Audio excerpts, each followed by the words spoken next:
So we're going to start a trig review today now. And the natural place to start trig is an extension of geometry. Intuitively, what is trig? An extension of triangles. Triangles. Trigonometry, it's the analysis of triangles. We're done talking about, you take geometry where you talk about geometric structures as a whole, and now trigonometry comes along and says, okay, now we're just going to narrow in just on triangles. We're going to focus on triangles. It's all about triangles. That's all trigonometry is all about. And so, believe it or not, all the stuff we're going to talk about is going to be about triangles. Now you can kind of ignore everything I have over there. Those are just my notes. I just basically throw up some foundations I want to give you, and then wrote down, Googled some table of trig identities, which are all the identities you're supposed to learn in trig, and I'm just going to derive them all and show you where they all come from. Okay, so trig naturally extends from geometry. I'd love to start you from the foundations of geometry and work our way up, but we don't have time for that. So I'm going to try and prove a couple things in geometry that aren't intuitive using things that are hopefully already just intuitive to you, things that you could accept without them ever being proved to you. First thing we're going to use that you probably couldn't accept without it being proved to you is that the angle sum of any triangle is 180 degrees.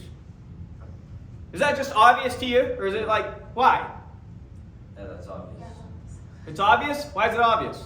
Because we were taught that. Because you were told it. That doesn't make it obvious. Straight line, and then like whenever there's a triangle, pretty much just bends that line. So that adds an angle to it. Obviously goes to 180. It was already 180. A straight line's 180 degrees. Right. Why is it that if I draw some random shape, I add up all those angles, it comes out to exactly 180 degrees? Oh, that, no, that's not obvious. No, it's not obvious, far from obvious. So that will be the first thing we prove. Hopefully just using things that feel pretty obvious to you. So let's start with that. So we start with some arbitrary triangle. Doesn't matter what triangle we use. I'm just drawing a random triangle up here. Okay. So we'll call that the point A, the point B, the point C. Now, first thing we're going to do is through this bottom, imagine we extend this line indefinitely. You with me? Yeah. And now through this point, I'm going to construct a line parallel to this line. So this line up here is supposed to be parallel. So pretend those are parallel lines. You with me? Yep. Now, let me move my B right there. That's point B. This chalkboard just gets worse and worse. You guys really got to stop watching it. Point C. Now we're going to extend this line a little. And we're going to extend this line a little.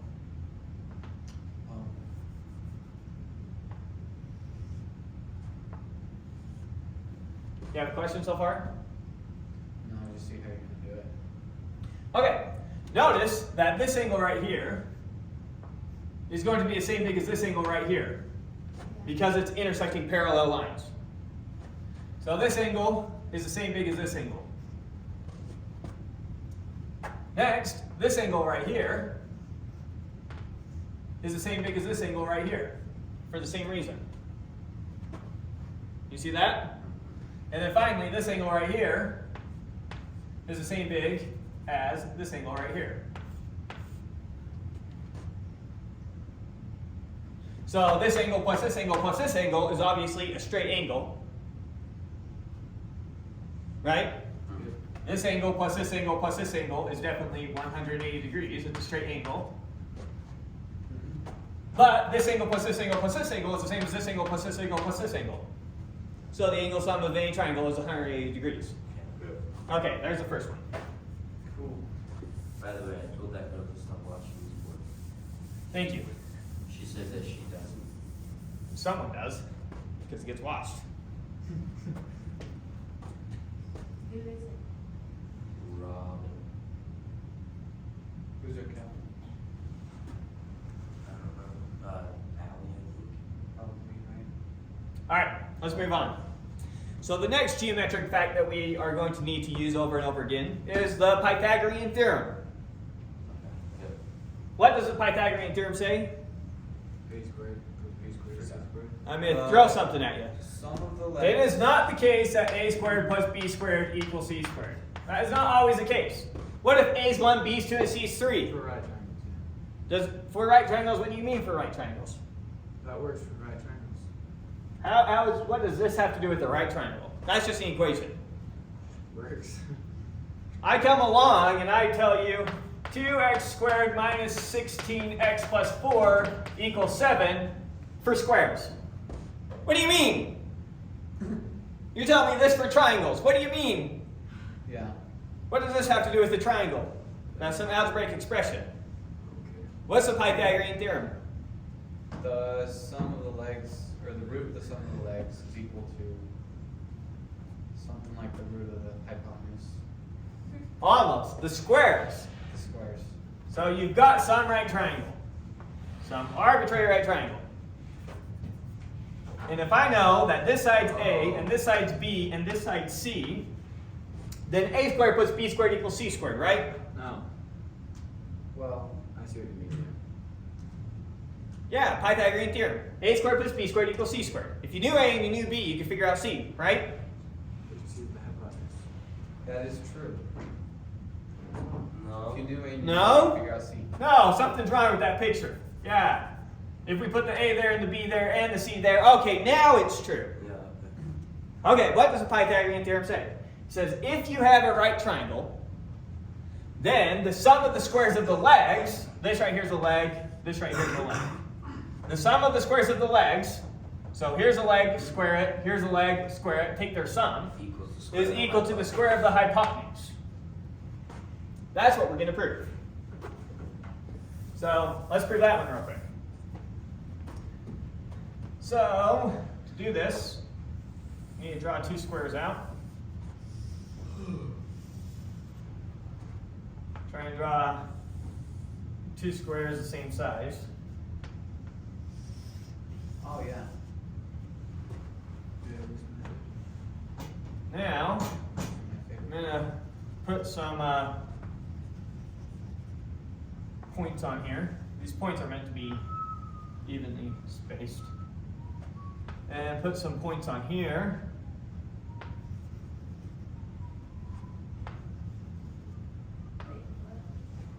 Yeah.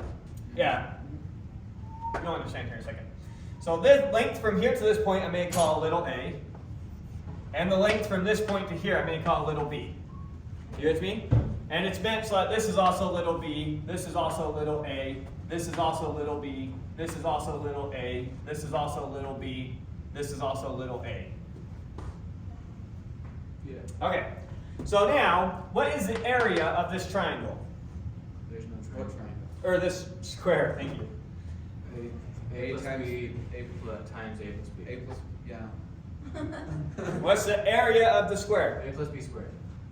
A plus B b, squared. A squared plus B. a plus b squared. That's why we call this little thing here squared. The area of a square with that side length. What is 3 squared? It's the area of a square with side length 3.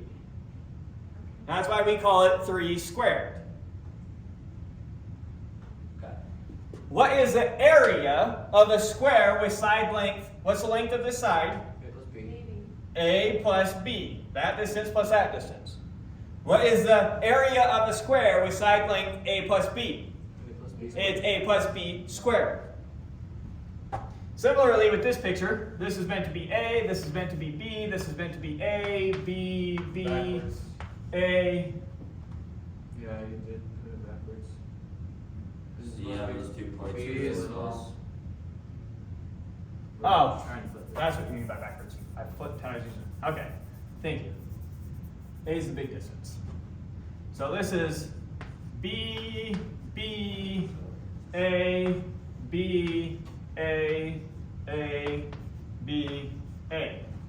What's the area of this square? Over here. Same. A plus B squared. A plus b squared. It's the exact same area. You with me? All right. Now over here, I'm going to connect these dots in a really fancy way. These are supposed to be straight lines. Now what's the area of that square? Now let's look at those triangles for a second that I just created. Okay. Now notice that we know that this is a right angle, this is a right angle, this is a right angle, this is a right angle. How do we know that? Because it's a Because square. it's a Because it's a square. to square, that means that that has to be a 90-degree angle or a right angle, right? This is true. Now, notice that this triangle, and we'll call the length from this point to this point, we'll just call that little c, for just this triangle right here. Can you guys see that little c? It's hard to find good spots on the whiteboard to write. Let's get rid of it. All right, this right here, this length is little c. You with me? Yep. Now notice that this triangle over here, this is getting awful. This triangle over here, this side length is the same as that side length, this angle is the same as that angle, and this side length is the same as this side length. So this triangle and this triangle are congruent. They're congruent, which means that this angle here is the same big as this angle here, and this angle here is the same big as this angle here. You with me? Yeah. Alright, I'm going to label these. We're going to call this little angle here alpha. We're going to call the bigger one beta, which means that this angle here is beta, and this little angle here is alpha. You with me? Yep. Now, I know that alpha plus beta plus, how big is the right angle? 90 degrees. Right, so I know that alpha plus beta plus 90 degrees is equal to what? 80. 180 degrees. Because the angle sum of any triangle is 180 degrees. Subtract 90 degrees from both sides, I know that alpha plus beta is equal to 90 degrees. 90 degrees. Notice that this is alpha, this is beta. This right here, the angle from here to here is 180 degrees. So how big is this interior angle right here? 90 degrees. This is exactly 90 degrees then. Because alpha plus this angle plus beta has to be 180. So this missing angle has to be 90 degrees. And we can do a similar argument to say that this is 90 degrees, and a similar argument to say that this is 90 degrees, and a similar argument to say that this is 90 degrees. And I know that this triangle is congruent to that, which means that that's C. This is also congruent to that, which means that's C. This is also congruent to that, which means that that's C. Or in other words, this interior shape is a square. Yep. You see the interior square? Yeah. Alright, that's all we were doing so far, saying that inner thing is a square. Now let's add up the areas over here. So we know that this whole thing has area a plus b squared, but we can count its area a different way. What's the area of this little triangle? A plus B. How do you find the area of a triangle? 1/2 base times height. Half the base times the height. You remember that? Yep. So half the base times the height. So what's the area of this triangle? B is It's 1/2 A times B. times the base times the height. Right? Yeah. Can you guys see it? Is it too faded in the board? Maybe if I draw over here, you can see it better. Maybe this part of the whiteboard better. So for that first square, we had the area, we had 1/2 AB is the area of one of these little triangles. But how many of these little triangles do I have? Quadro. 4. I have 4 of those. So adding up all the areas, we have 4 of the little triangles, plus we miss the area of this inner piece. What's the area of the inner piece? C squared, because it's a square with side length C. C squared. You with me? Yeah. Okay, now let's look at this one. Again, I'm going to add some really fancy lines.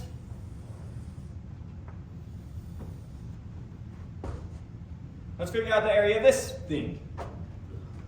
What's the area of this little square here? B squared. B squared. What's the area of this square? AB. Or this rectangle, sorry. A, Length times width. This is A times B. What's the area of this square? A squared. A squared. What's the area of this square? Or rectangle? A times B. B times A. Rectangles are squares. No, squares are rectangles. Yeah, that's wait, what? A square is a rectangle. Yeah, that's what. Okay. So we know that the area of this whole thing then adds up to A squared plus B squared plus we had 2 ABs. You with me? Yeah. Now this whole square we already knew had area A plus B squared. This whole square we already knew had area A plus B squared. So the area of this square has to equal the area of this square. Or in other words, these two quantities have to be equal. Yep. Now a little bit of algebra. What's 4 times a half? 2. 2. That was quick. So we have 2AB plus C squared is is equal to a squared plus b squared plus 2ab. Now what? Subtract 2ab from both sides, and we're left with c squared is equal to a squared plus b squared. What the heck? It's amazing. What does that tell us? That says draw any right triangle you want. Any crazy right triangle you want. Doesn't matter what it looks like. There's one. Now draw a square using this side length. Now draw a square using this side length. Forgive my drawing. Now draw a square using this side length. The area of this square plus the area of this square equals the area of this square. Every time, for any right triangle you draw. That's what we just proved. Wait, Whoa. We proved that a squared plus b squared is always equal to c squared for any right triangle you draw. It's a very surprising result. It's not all obvious. And it works for any right triangle you choose. That's so weird. It is so weird. Nothing intuitive about it, nothing obvious about it. So there's the Pythagorean theorem, probably the most famous theorem in math, I would guess. And so that gives us our geometric foundation that we're going to build up off of to get started with trig.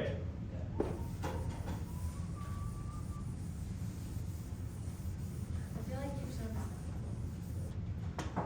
You've definitely seen that from me before. And you'll likely see it again. Unless you give up on me. We'll see what happens.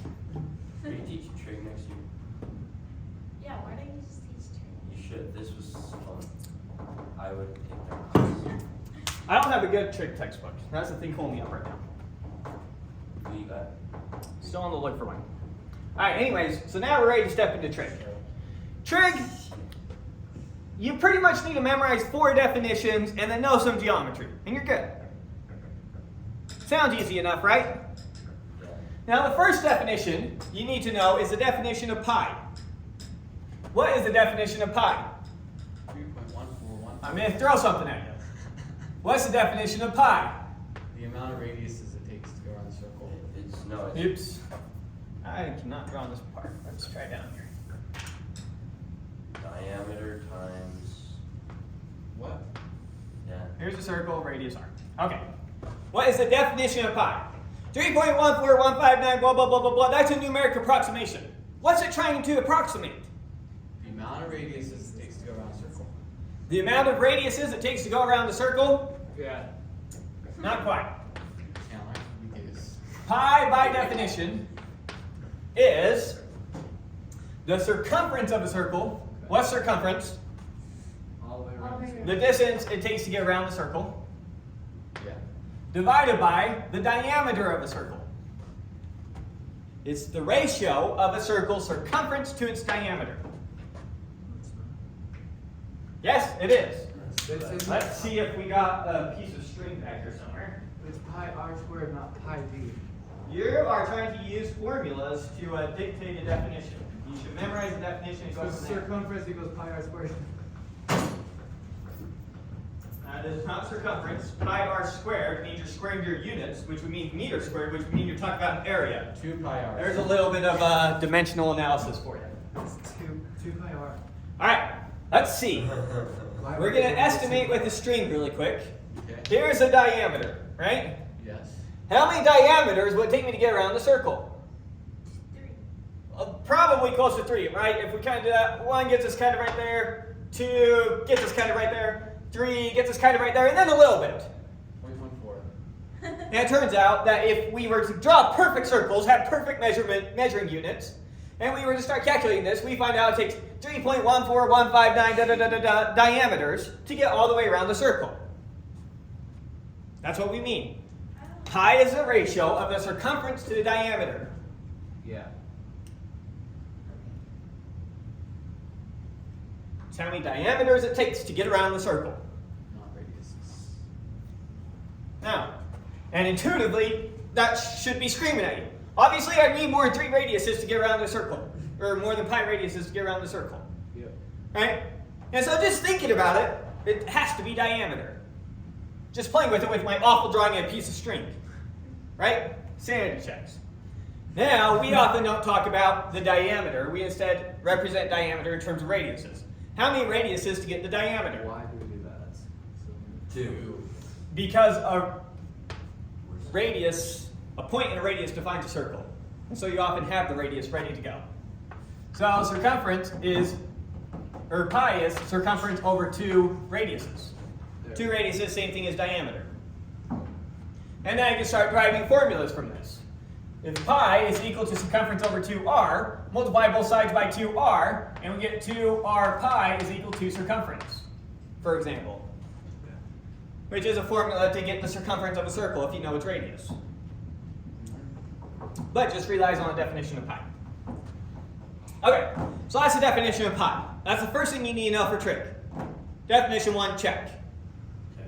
Now we move on to definition 2. The one that kicks students' butts the most. I'm not sure why. It's a radian. A radian. So we already talked about how many diameters it takes to get all the way around the circle. How many diameters would it take me to wrap around the circle? How many diameters would I need? 3.141 Pi. I would need pi diameters to get around this circle. If this circle had a diameter of 30 meters, its circumference would be roughly, if it had a diameter of 10 meters, its circumference would be roughly 31 meters. Yep. Right? Now let's talk about that in terms of its radius. Okay. How many radiuses does it take to get around the circle? 6.2. 2 pi. 6.28 or just 2 pi. If it takes pi diameters to get around the circle, it takes 2 pi radiuses to get around the circle. It takes twice as many radiuses as it does diameters. Yep. So if we were to count it off, 1 radius would get us from like here to here, 2 would get us from here to here, 3 would get us all the way around. Notice it takes us pi radiuses, now gets us exactly halfway around. So this is 1 radius, this is 2 radiuses, this is 3 radiuses. By the time we get to here, this is pi radiuses. Maybe put the next point. 1 radius goes to there, 2 to there, 3 to there. Pi gets us to there. 4 to here, 5 to here, 6 to here, 2 pi to here. Right? Roughly? Right. With my picture so far? Yep. We call this angle here 1 radian. A radian is the angle that 1 radius gives you. Okay. So 1 radian gets me to here. 2 radians is the angle to here. In terms of radians, how big is half the circle? Pi. Pi radians is half the circle. And how many radians does it take me to get all the way around the circle? 2 pi radians. So it takes us 2 pi radians to get all the way around the circle. Let's do a quick chart here with degrees and radians. In degrees and radians, let's write them both up. So 0 degrees is how much in radians? 0. 0 radians. All right, let's see. What's another common one we use? 30. Let's stick with easy numbers for a second here. We'll do 180 really quick. 180 degrees in terms of radians is Pi. pi radians. 360 degrees is 2 pi. 2 pi radians. All right, let's try 90 degrees. What's 90 degrees in radians? Half pi radians. Pi halves. Radians. Gosh. That's what I said. Distinguish them. Right? Yep. Now, here's a quick way to think about it. 90 degrees is what portion of a circle? 1/4. 1/4. What is 1/4 of 2 pi? Half. Pi halves. Oh, right. Right. But you're thinking about it, right? You should just think about 1/4 of 2 and then just throw the pi on there. So when I say, what's half the circle? What's half of 2? Throw on the pi. When I say, what's 3/4 the circle? What's 3/4 of 2? 6/8. 4ths. 6/4 or 3 halves. So 3/4 a circle is 3 halves pi or 3 pi halves in radians. So you just think about that portion of the circle applied to 2. It's real easy to do. It's way easier than to think about that portion of 360. What's easier, to think about 1/4 of 360 or 1/4 of 2? 1/4 of 2. Let's talk about different ones. Imagine I say, okay, we've got a circle here, and let's say I shade in exactly, we'll say that I've shaded in here 4/11. This is 4/11 of the circle. What is that in degrees? I don't know either. What is it in radians?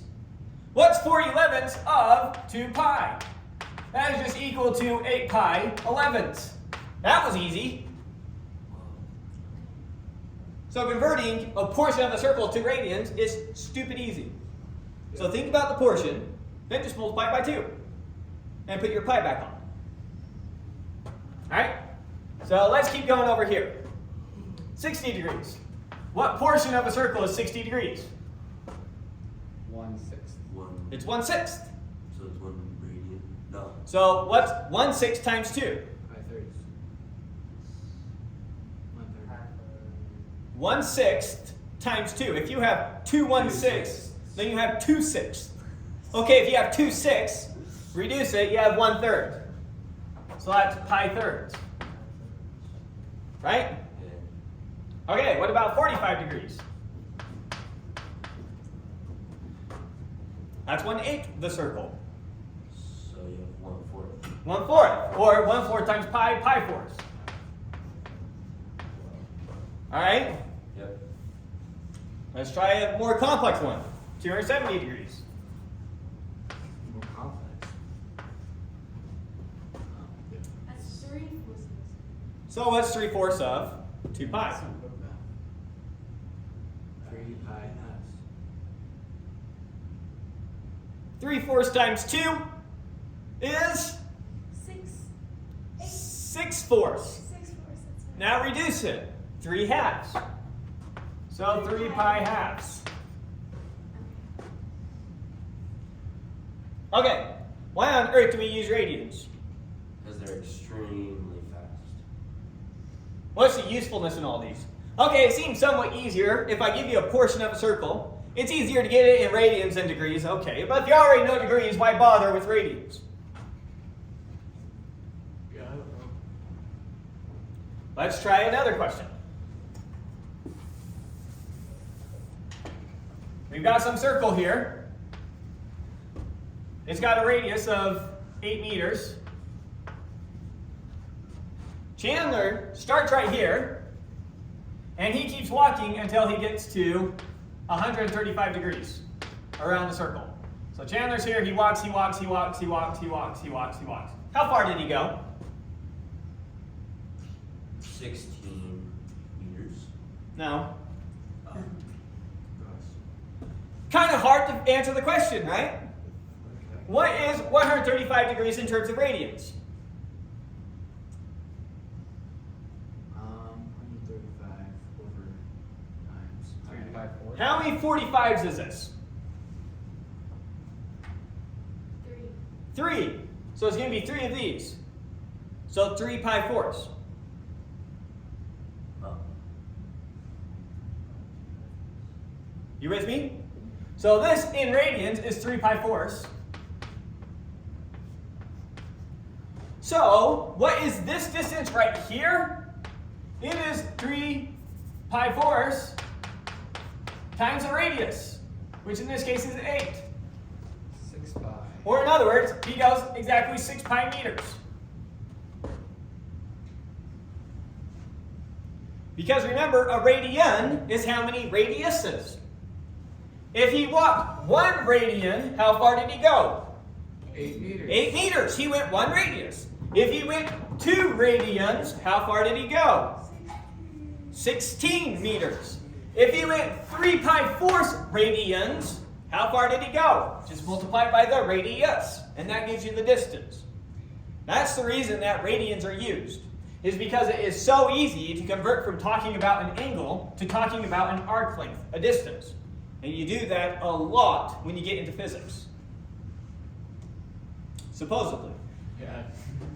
Not at all. Because there's lots of problems. If a wheel's turning, how fast is this outer part on the wheel moving? And to figure that out, you need to know first how far it moved and divide that by time to get speed. Doesn't matter.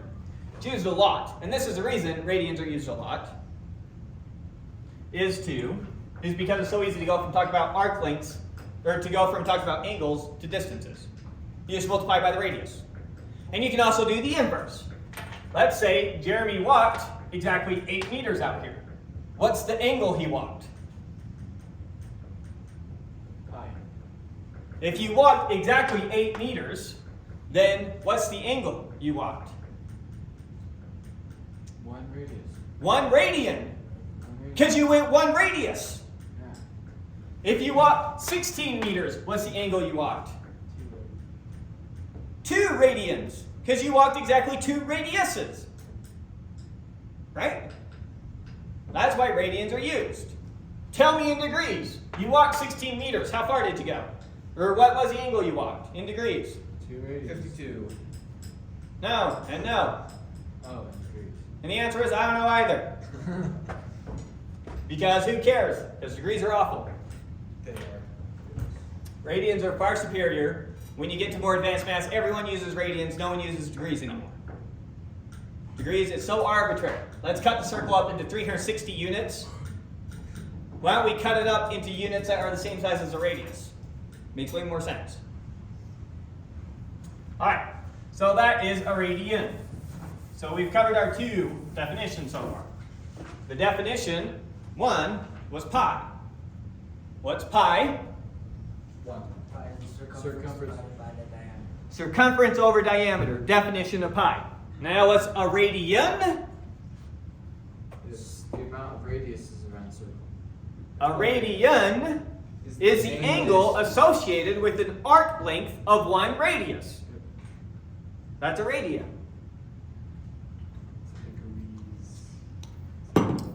So there's definition number 2.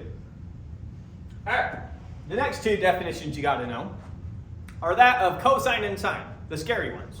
Oh, I hate these. Ah, you hate these? I How don't can you hate them? I don't understand them. All right, let's make you understand them. Pretty simple. I'm going to draw a circle here, and this is going to be a very special circle.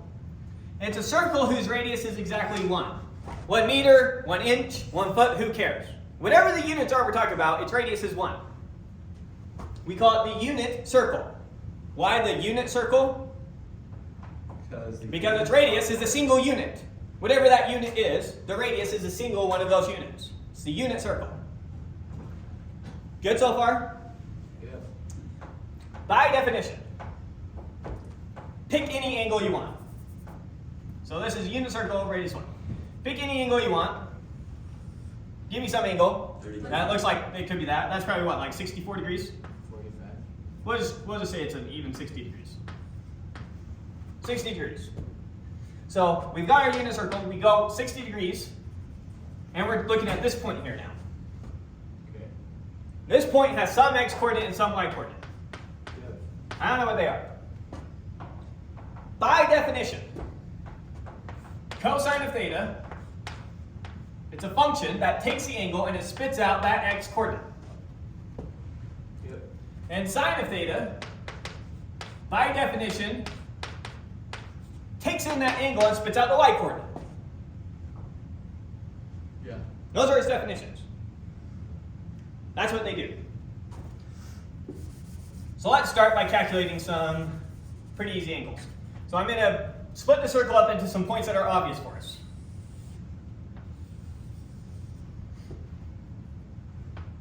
And we're going to start by looking over here. What are the coordinates of this point? If this is a radius of 1. Here's our origin, 0, 0. What are the coordinates of this point? 1, 0. 1, 0. 1, comma, 0. That's 1 unit in the x direction. This is meant to be our x-axis.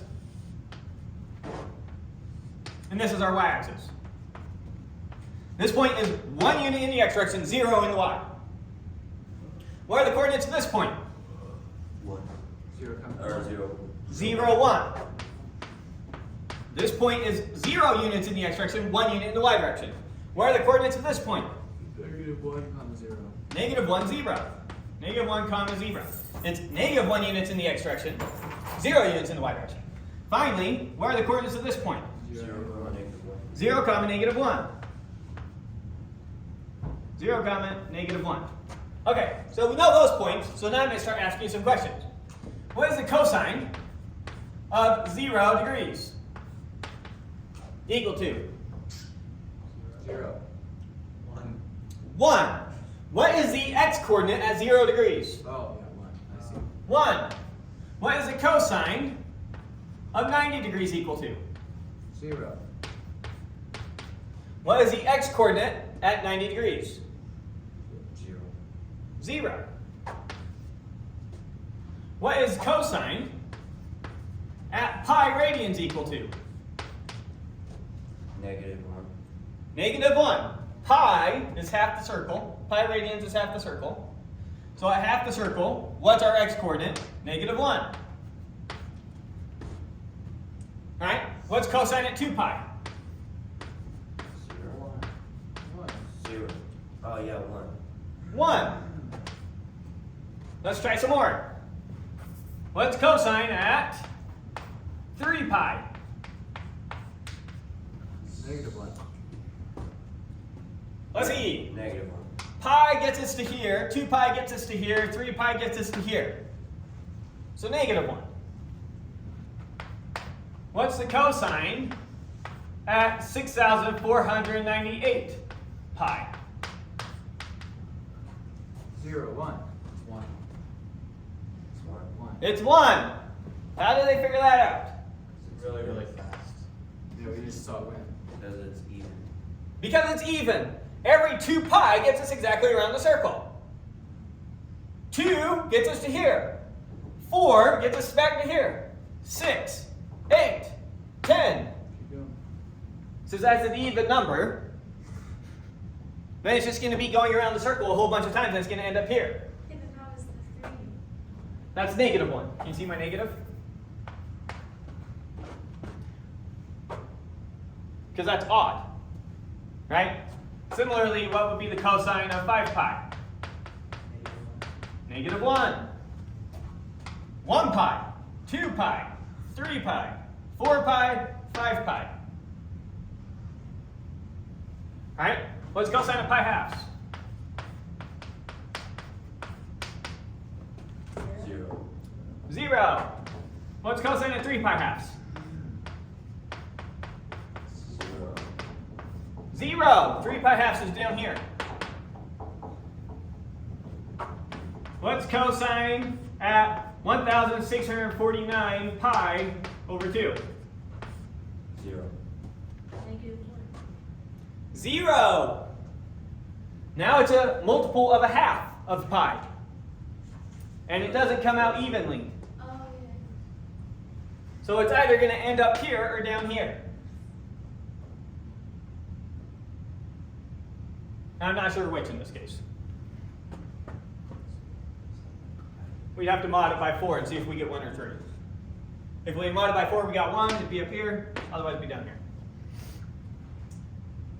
Okay, so now let's start talking about sine. Sine just gives us the y-coordinate. Right? Yep. So now let's start figuring sine out at a bunch of angles. What's the sine of 0 degrees? 0. 0. Oh. What's the sine of 90 degrees? 1. 1. What's the sine at 270 degrees? 0. Where's 270 degrees? That's the bottom of the circle. Negative 1. 90, 180, 270. Oh. Bottom of the circle. What's our y-coordinate at the bottom of the circle? Negative 1. -1. What's the sign at pi? 0. 0. What's the sign at 2 pi? 0. 0. Wonderful. So you got the feel for sine for cosine and sine. Yep. Okay, let's try another one. Let's say, by the way, when people are doing trig functions, this is what they're doing. When someone's figuring out what the cosine of an angle is, they're just thinking about what's its x-coordinate. And they can't do this in their head for any angle. If I ask you what's the cosine, if I go get some student who's been through trig and I say, what's the cosine of 36 degrees? You know what his answer is to me? I have no idea. So everyone who's in trig, when you're using these things, you only know what the cosine is for very special angles, and you only know what the sine is for very special angles. For most angles, you have no clue what it is. Now there's a brute force calculation you can do here to approximate that your calculator does through a Taylor series expansion, but it's an infinite function, and we don't want to look at that and confuse you. So your calculator has methods, and that's why it's able to do this. But in general, your trig students can't answer this for any angle you give them. They can only answer it for very special angles. And thus far, the very special angles we've been talking about are multiples of 90 degrees, or multiples of pi halves. We've always either been talking about this point, this point, this point, or this point, right? Yeah. Okay, so now let's get a little bit more complex. I'm now going to ask you, what's the cosine now of 60 degrees?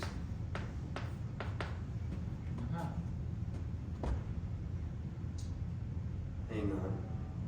60 degrees, that's going to be like right here, so we're talking about the point there. What's its x-coordinate?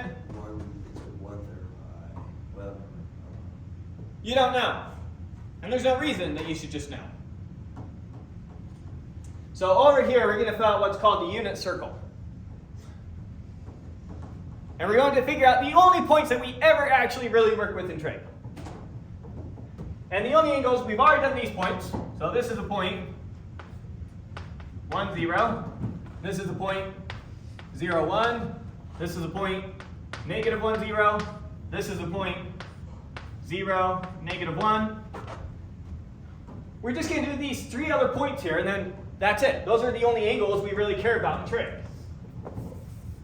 These 3 points, you're going to say, well, what about these points, and these points? You can just reflect it after that and fill it out. So right here, this right here was supposed to be 30 degrees. This right here was supposed to be 45. Maybe write it over here next to it. This is meant to be 30 degrees, or in other words, pi 6. Because 30 degrees is what portion of a circle? 1/12. Right? If you cut a pizza into 30-degree slices, you get 12 pieces, 3 from each quarter. All right, so this is 30 degrees or pi 6. This one right here is 45 degrees or pi 4ths. And then this one right here is going to be pi 3rds or 60 degrees. Yep. And those are the 3 points now we're going to figure out. And we're just going to use a little bit of geometry to figure each of these out. Okay. We need to figure out their x and y coordinates. Once we figure out their x and y coordinates, we can figure out their sine and cosine. Right? Okay. So let's start with the 45-degree angle one, because that was the easiest. So imagine I drop a line straight down here, and I'm going to draw that triangle over here. So this right here is supposed to be 45 degrees. It's the triangle I get if I took from this point, drew a line straight down like this. Take that triangle, plop it right here. So this is 90 degrees. You with me? What is the hypotenuse of this triangle? 1, because it's the unit circle. This is a unit circle. The radius is length 1. You with me? So this distance right here is 1. This triangle was meant to be the triangle that we get if we plucked it out from here. There's the hypotenuse. Okay, if this angle is 45 degrees and this angle is 90 degrees, what's this angle? 45. 45 degrees.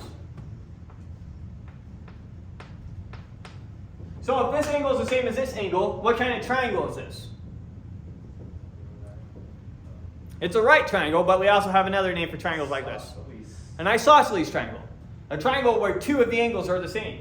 Draw a random isosceles triangle. Usually you're used to seeing a picture more like this. That angle is the same as that angle. If I have an isosceles triangle, what do I know about an isosceles triangle? 2 angles are the same. These 2 angles are the same. What does that tell me about these 2 side lengths? They are also equivalent. They're also the same. So I know that this side is the same as this side. You prove that in geometry. It's one of the theorems I remember the name for. It's called Pons-Asinorum. Bridge of asses is what it translates to from Latin. What does it translate to? Bridge of asses. A bridge you do for donkeys. That's All right. So I know, looking back at the triangle we care about, that this side is the same length as this side, right? Yep. Yep. Now I'm going to call this side length. I just need to call it something. Put a label there. What should we call it? hey. What? Hey. A? Sure. All right. We'll call it little a. We'll say this length right here is little a. Then what's this length? Also little a. Also little a. Wonderful. And now we're going to use our handy dandy Calculator. Pythagorean theorem. Pythagorean theorem. Calculator. You have one, you don't. So what does the Pythagorean theorem tell me about this triangle? A squared plus a That the squared. square of the legs. This side squared plus this side squared equals this side squared. Yes. So I know that a squared plus a squared is equal to 2. No. 1. 1 squared is 1. Oh yeah, I knew that. Okay. Or in other words, how many a squareds do we have? 4, 2. We have 2 a squareds. 2 a squareds are equal to 1. Variables. And if it takes 2 a squareds to get me to 1, how much does 1 a squared give me? 1.5. Forget to divide both sides by 2. You with me? Non-variables.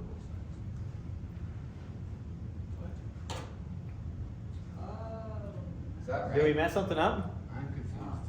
Yeah, that's not right. It seems perfectly fine to me. I'll see what we did wrong. Okay, so now if a squared is equal to 1/2, we're going to take the square root of both sides and figure out what a is. So then a is equal to plus or minus the square root of 1/2. Now our triangle is over here, so we're only going to take the positive values. We could have gotten negatives if we were talking about triangles over here. Yeah, So in this case, our a is going to be a positive number, so we don't need to worry about the negative number. that's not true. It is true. The square root of 1/2 is the same thing as the square root of 1 over the square root of 2. Oh, no, duh, it's true. You just have to rationalize. What's the square root of 1? 1. What's the square root? 1. Oh, okay. Square root of 1 is 1. Square root of 2 is just square root of 2. We don't know what to do with that. And then rationalize it. So there's what a is. Now, as a matter of convention, we don't like square roots in a denominator. That's annoying. So I need to get that stupid square root out of the denominator. So I'm going to take this number, I'm going to multiply it by 1. And then multiply it by a special 1 that gets that squared out of the denominator. And then multiply it by root 2 over root 2. So just multiplying it by 1 doesn't change the answer. And so we're going to get, what's 1 times the square root of 2? Root 2. Square root of 2. What's the square root of 2 times the square root of 2? Square root of 2 squared. What's the square root of 2 squared? 4. Root. The Which square is root 2. of 4. Square root of 4. What's the square root of 4? Oh, 2. 2! The square root of 2 times the square root of 2 is 2. This is a number such that when you multiply by itself, you get 2. That's what we mean by the square root of 2. What is the square root of b times the square root of b? B. It's equal to b. What do we mean by square root of b? We mean the number such that if you multiply by itself, you get b. That's what square root is. How do you figure out the square root of 9? 3 times 3. What is it? It's 3. How do you know? Because 3 times 3 is 9. What's the square root of 2? It's the number such that if you multiply by itself, you get back 2. Number. 2. All right. Square root of 2 times square root of 2, 2. So the That should be a square no-brainer. is not a real number. All right. It's not rational. Rational. It's very real. Very illogical. Okay. So we just barely figured out what a is. It's the square root of 2 over 2. You can plug that into your calculator, get 0.7 whatever. But it's square root of 2 over 2. So we just barely figured out what a is. So we just barely figured out that this side length over here is the square root of 2 over 2. And this side length over here is square root of 2 over 2. Now remember, this triangle is, I just don't want to mess up my picture, it's the triangle right here. Right? You remember that was that triangle? So how far over is this point? How far this way is this point right here? Remember, this point is the same as this point. This point, the origin, is the same as this point. How far over is this point? How far over is this point? How far that way did we go? Root 2 over 2. 1. over 2. Root 2 over 2. Root 2 over 2. And how high up did we go to get that point? over 2. Root 2 over 2. Perfect. So now, if I were to ask you, what's the cosine of 45 degrees? You can tell me it's Root 2 over 2. root 2 over 2.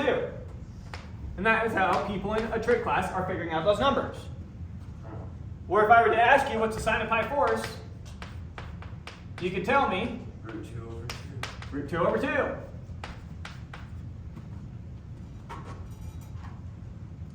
By the way, I'm going to tell you what your test is going to be next week. Next week.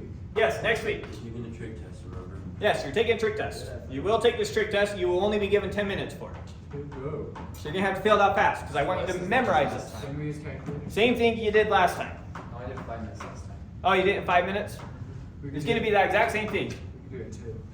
Yeah, if you haven't memorized, it should be fast. I'm going to give you a blank unit circle just like this, and you're going to fill it out.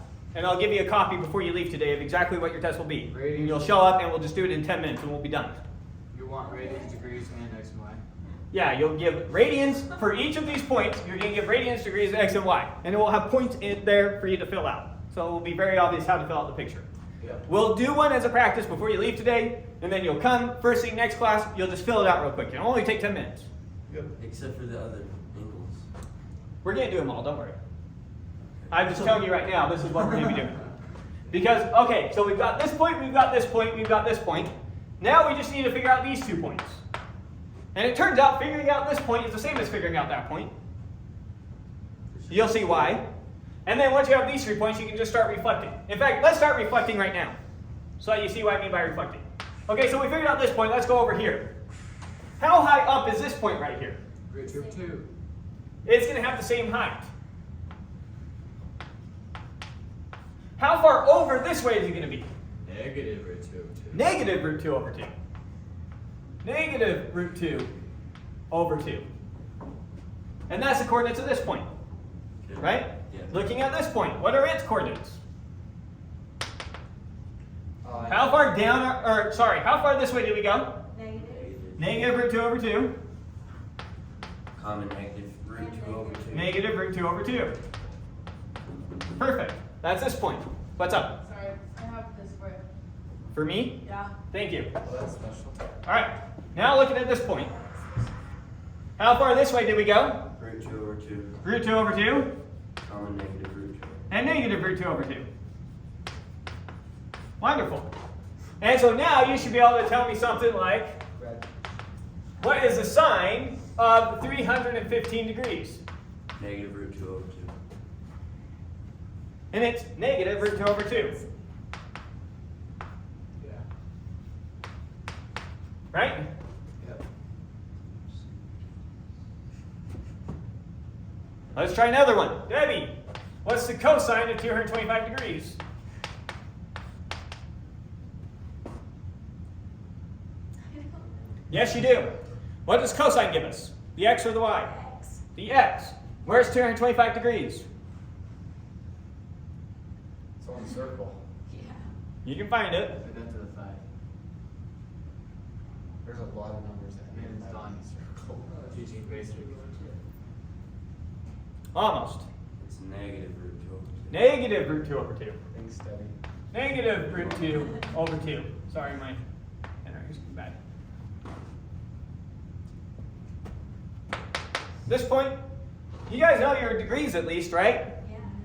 No. Pretend to. Here's 90, here's 180, plus 45. 180 plus 45 gives us Feels about 225. That's this angle right here.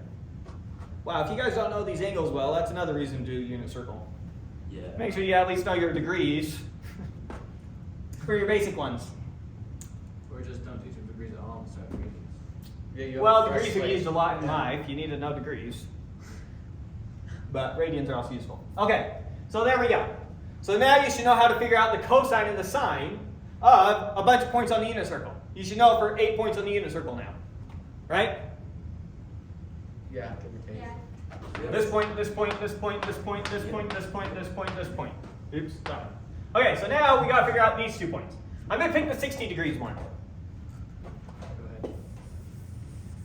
So I'm going to take this triangle now, the one that goes from here to here down to here, and I'm gonna draw that over here. Okay. Okay.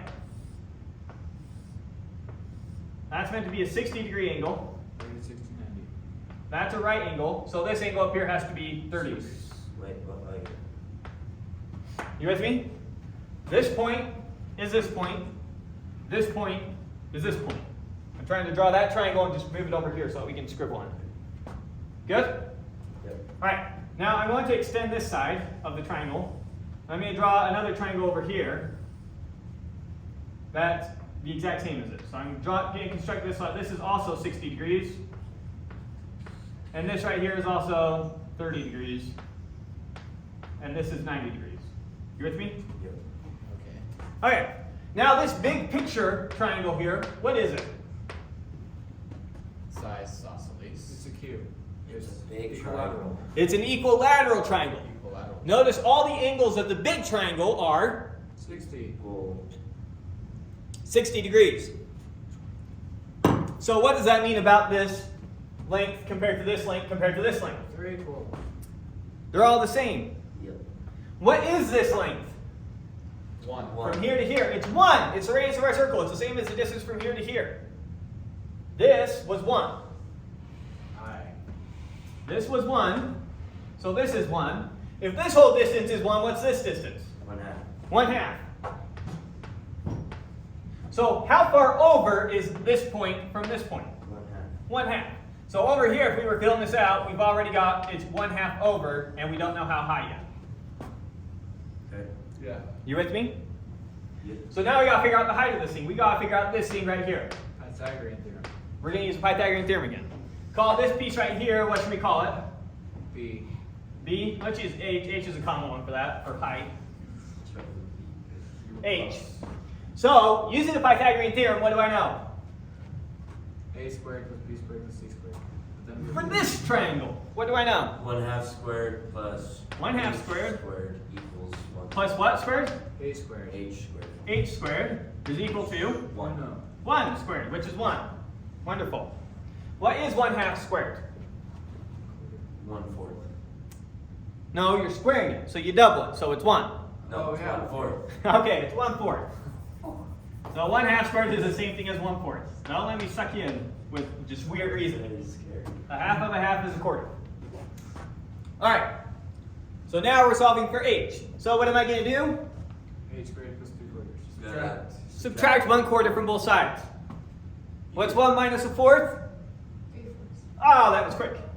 Alright, so H squared is equal to 3/4. I felt that one. Alright, now what are we going to do? Root it. We're going to take the square root of it, right? Right. So H is equal to plus or minus the square root of 3/4. Now we're in this quadrant, so our height's not going to be negative, it's going to be positive. We could have been down this quadrant, in which case our height would be negative. So in this case, we just care about the positive result. You with me? Okay. So this is equal to the square root of 3 over the square root of 4. What is the square root of 4? 2. 2. So this is equal to the square root of 3 over 2. Okay. So that's the y coordinate. Root 3 over 2. Root 3 over 2. Okay. Okay. Okay. So now we got that point. Circle solved. Almost. Now we gotta do. Notice that when you look at this triangle, let's think about drawing this triangle for a second. We'll come draw that down here. So this would be 30 degrees. Then this angle up here would be 60. 60 degrees, right? Yep. And this right here is 90 degrees. This side right here has side length 1, right? This is radius. Yep. Notice that this triangle is the exact same as this triangle, or the exact same as this triangle, just flipped on side. If I take this and flip it up, it's the exact same as this triangle. So how tall is this triangle then? 1/2. 1/2. And how far over do we go? Root 3 over 2. Root 3 over 2. H, but we already calculated H to be root 3 over 2. Since it's the exact same triangle, just flipped. You with me? Yes. For sure? Makes perfect sense? This triangle is the same as this triangle, just flipped on its side? Yeah. Okay, so this point right here is root 3 over 2 and 1/2. And if I drew my circle half decent, the 1/2 at least should look like, yeah, that looks like it goes through about the middle point. Huh? Okay, now we do more reflections.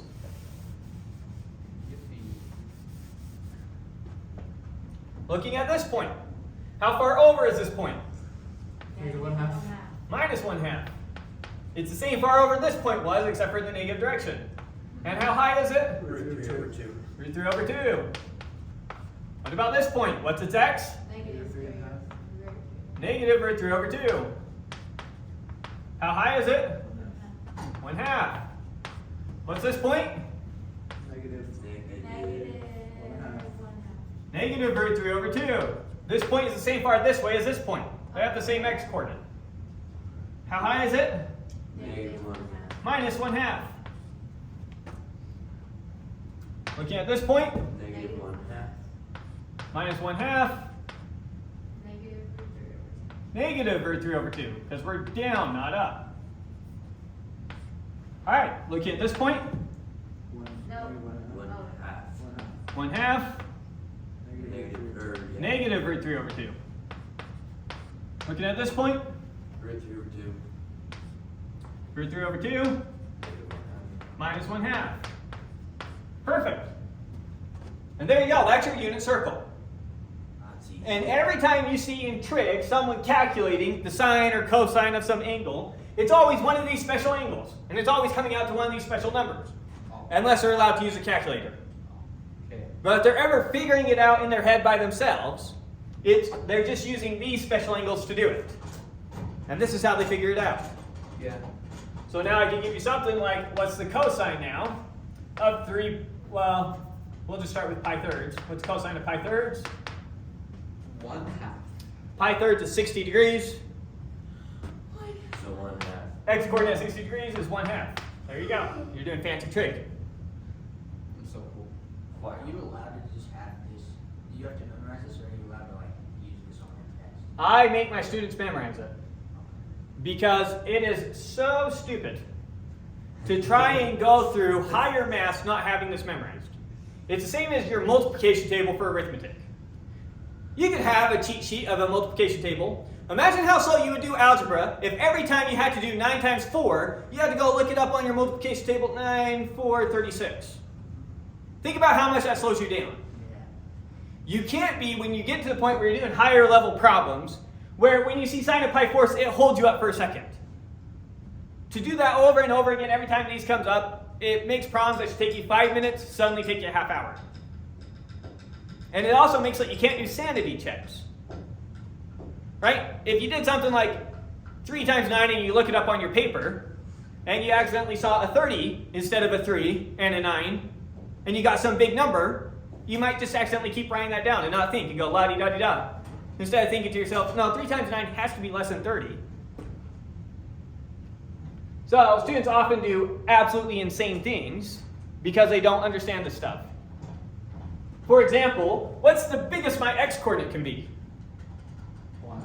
1. I can't ever get off my circle and have an x coordinate somewhere over here. What's the biggest my y coordinate can be? 1. Notice that cosine and sine, they can only spout numbers between -1 and 1. So sanity check, if you're going along and you do something like cosine of 36 degrees is equal to 2.7. No, you know it's instantly insane. Your x coordinate can't be bigger than 1. I don't care if you don't know what this number is. You don't have to know what this is because not your answer is wrong. So it's great for sanity checks. You don't always have to know what's right to know that something's wrong. One of those fallacious arguments you like to use with your parents. I want to do this. No, what's wrong with it? Just because you can't tell me why doesn't mean it's not obviously false.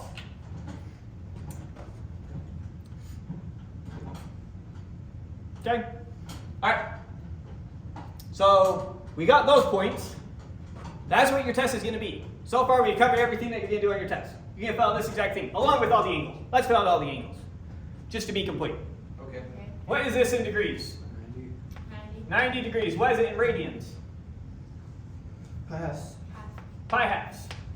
Perfect. Wait, we have to do that too. Yes.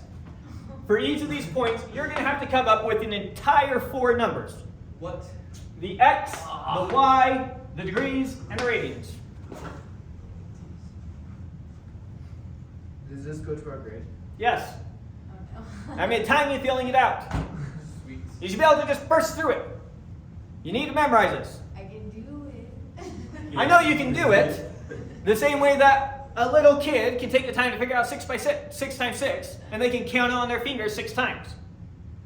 We can't afford that kind of thinking. You need to be able to just say 36 and move on with your life. Okay. So the point is, Continue. the point isn't, can you do it? The point is, are you going to be is it going to handicap your future studies? Yeah. Okay, continuing. What's this angle in degrees? 120 degrees. And what is it in radians? 2 pi thirds. Pick an angle you know. You know 60. So just double it. If you can't, think about it that way. Or, the other way to think about it, 120 degrees is what portion of the circle? Big. It's a third of the circle. That What's 1/3 of 2 pi? 2 pi thirds. However you want to think about it. There's a lot of ways to make the intuition click, but whatever feels best to you. Okay, what's this angle? 135. And 3 by 4s. Good. All right, what's this angle? 150 degrees. Or what is it as radians? 2 pi 3. I don't know. 5 Wait. pi. Okay, 6. look. You know that 30 degrees is pi 6, 3 times. right? That's Yeah. And so it's going to be 5 of those. 5 pi. 1, 2, 3, 4, 5. So 5 pi 6. That's one way you can think about it. Or you could have thought about what portion of the circle is this? If that also makes sense to you. It's 5/12. Oh, I see it. So 5/12 times 2 pi is 10/12, or 5 pi, or 5/6. 10 pi 12s. Did I say it wrong? That's what I meant. But yeah, you're right. Yes. I might have said weird. Okay, next. What's this angle? 180 degrees. And what is it in radians? Pi. Pi. Nice. Next one. What's this angle? 225. 225. No, it's not. No, it's not.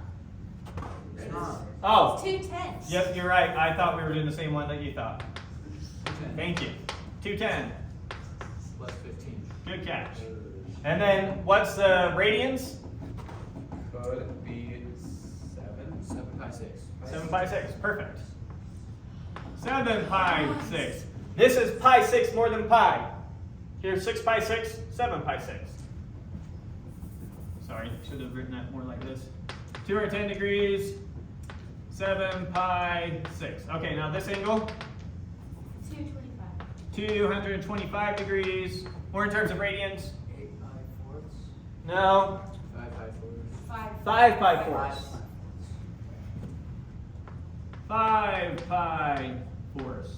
Okay, now this one, 250 or 240. 240 degrees, good. 8 pi 6. 8 pi 6, or 9 pi 6. 4 pi thirds. 4 pi thirds. Just reducing it. 8 pi 6. 8 pi 6, or 4 pi thirds. I think Right? Here's 3 pi thirds. Add pi thirds, 4 pi thirds. All right, bottom of the circle. 270. 270 degrees, 3 pi halves. 3 pi halves. Good. All right, this one, 300. 300 degrees, 10 pi 6. 10 pi 6, or thirds. 5 pi thirds. Good. All right, this one, 315. 315 degrees. Or in terms of radians, 7/4. 7 pi fourths.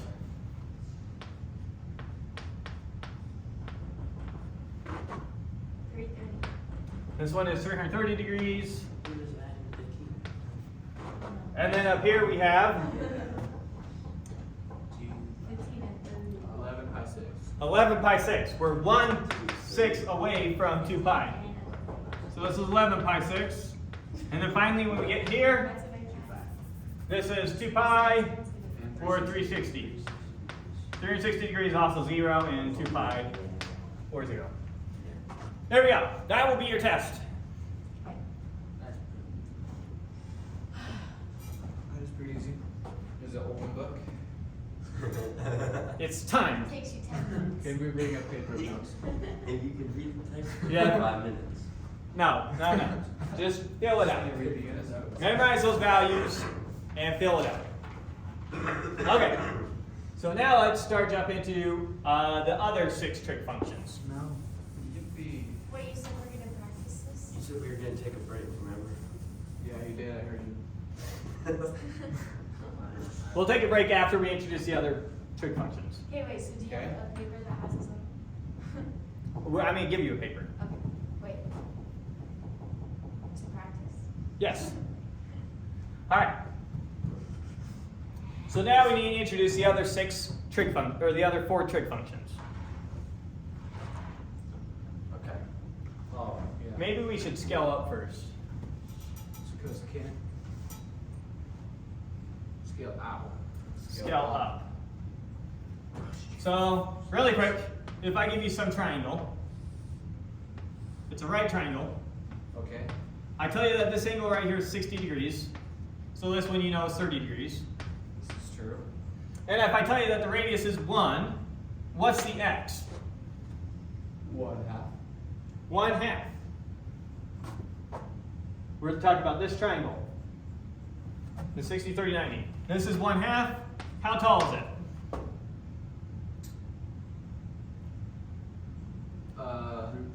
It's the sine of 60 degrees. Come on. √3/2. Root 3 over 2. Okay? Now what happens if I double the hypotenuse? So if instead of a radius of 1, what if I said actually we have a radius of 2?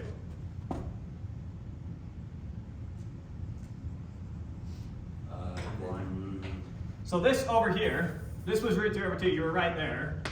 But this was just the sine, let's write it this way. This was the sine of 60 degrees was the height. And this down here was a cosine of 60 degrees. So let's reset. Back to the case where the radius is 1, or the hypotenuse is 1. If the hypotenuse is 1, this distance is just cosine 60 degrees. Yeah. And the height is just sine of 60 degrees, which is 1/2 of root 3 over 2. Now if I double the radius, so this is twice as long, what does that do to this side length?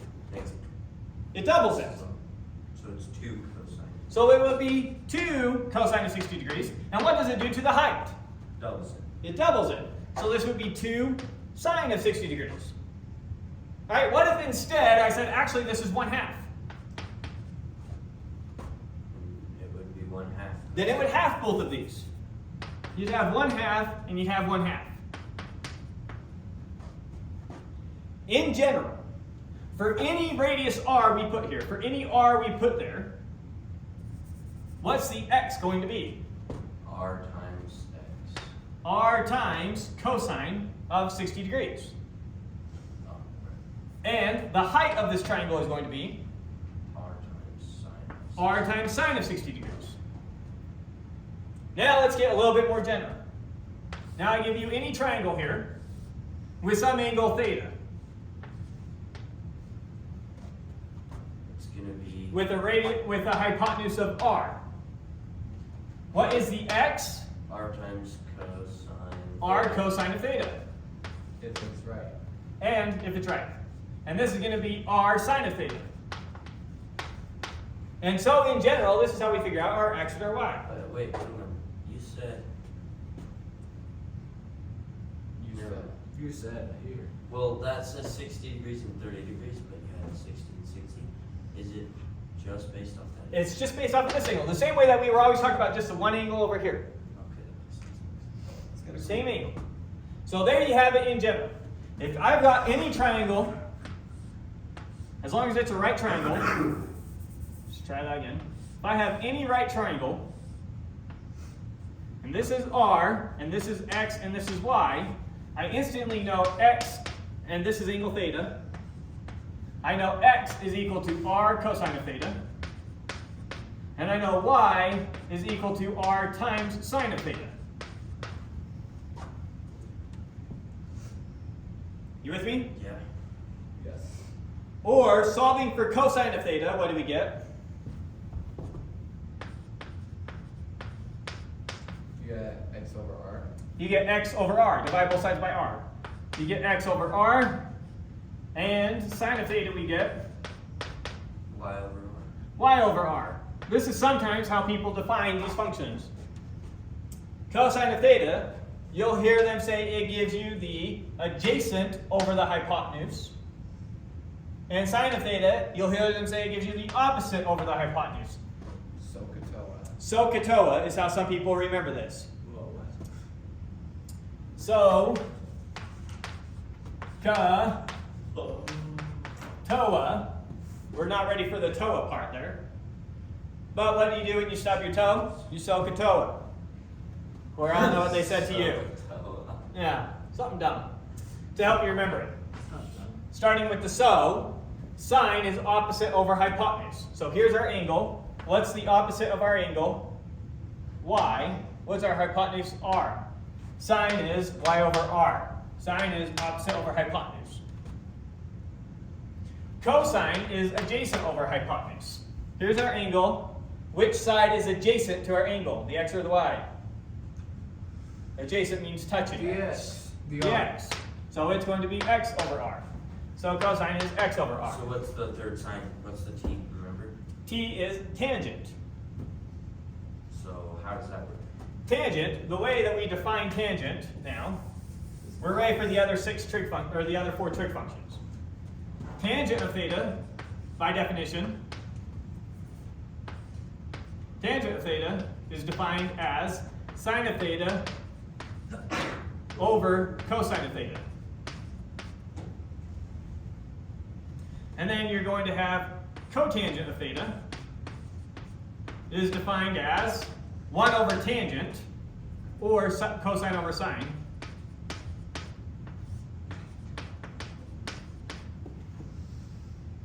Secant of theta is defined as 1 over cosine. And then cosecant of theta is defined as 1 over sine of theta.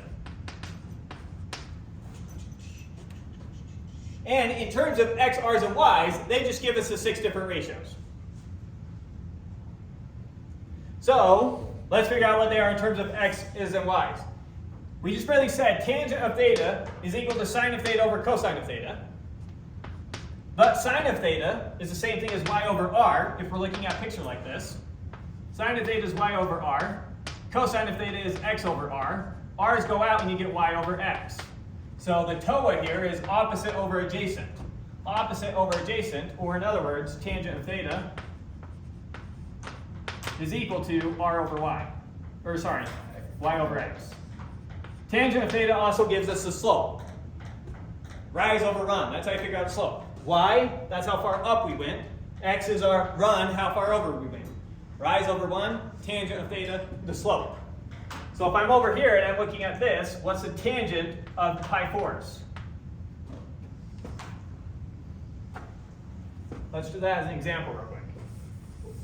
What now is the tangent of pi force? 1 over 1/2. The tangent of pi force, you can think about this any way you want.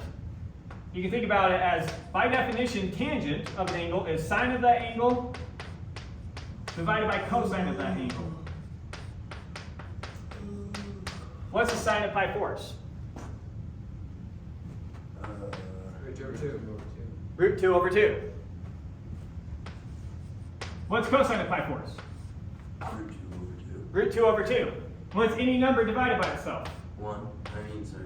1. You're right. Is that right? Any number divided by itself is 1. So the tangent of pi fours is 1. Or in other words, the slope of this line is 1. That makes sense. And is the slope of this line right here going to be more or less than 1? Less. Less. This line is not as steep as this line. Is the tangent of this going to be more than 1 or less than 1? More than or less than 1. More than 1. It's steeper. It has a bigger slope. Right? And you can figure that out with these. And if we plug it in the same formula, you get tangent of pi thirds is equal to what? It's going to be sine of pi thirds. What's sine of pi thirds? 1. Root 3 over 2. Yeah. What's cosine of pi thirds? 1/2. 1/2. Square root of 3 over 2 divided by 1/2 is the same thing as taking this and multiplying it by 2. Okay. So it just comes out to square root of 3, exactly. And square root of 3 is bigger than 1. Similarly, if we would have done this one, tangent of pi 6, that is equal to 1/2 over the square root of 3, or over root 3 over 2, right? Yes. Which is 1 over root 3. Root 3 over 2. So it's 1 over the square root of 3. We're rationalizing your denominator, multiply top and bottom by the square root of 3, and we get root 3 over 3, which is going to be less than 1. So that's how you figure this out. And you can do the same thing if I asked you to find the secant. If I asked you to do something like find the secant of pi fours, well, secant is just defined to be 1 over cosine. So 1 over, what's the cosine of pi fours? Root 2 over 2. Root 2 over 2. Now taking 1 and dividing it by that just flips the reciprocal of the denominator. So this is just equal to 2 over the square root of 2, which is the same thing as just the square root of 2, which is roughly 1.7. Whatever. So that's how you calculate all these. Once you know sine and cosine, you can get your tangent, secant, and cosecant for free. Now I'll show you how they're just 6 ratios after your break. Okay. And let me send those prints to the office as well. So you guys can take them home with you.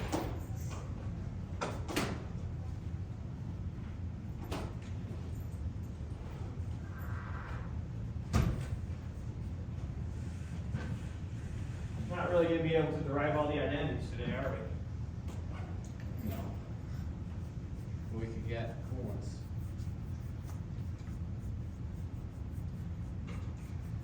Let's see, how many more weeks do we have? 2. After today. After today, spend another week on Trig.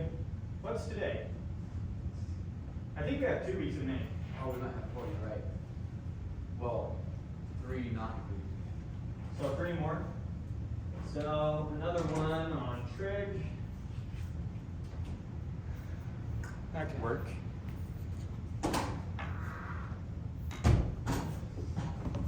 Nothing new? No, so till we get to the new function or the ones you have right on the board. Oh, the identities.